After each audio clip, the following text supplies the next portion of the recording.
pustiu ca totdeauna, de când mă simt tot mai bogat de tine și-mi stau pe tâmplă soarele și luna.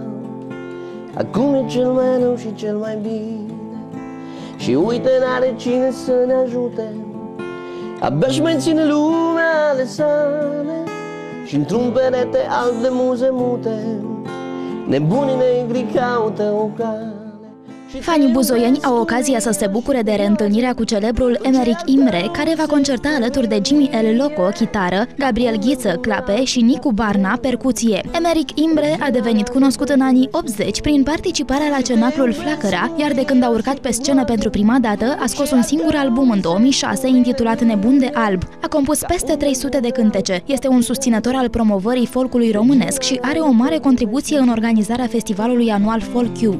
La concertul Emeric Set de la Buzău, programat mâine seară, începând cu ora 21 la Cafeneaua Artiștilor, iubitorii de muzică folk și nu numai vor plăti 30 de lei pentru un bilet. Din program nu vor lipsi cântece de iarnă.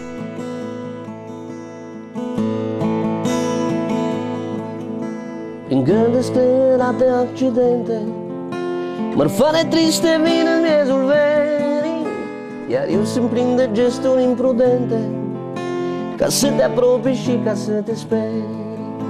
Jur împrejur priveliști aberante, copii fragili ducând părinți în spate, bătrâni cu sănii gri de os pe pante și albatroși veniți pe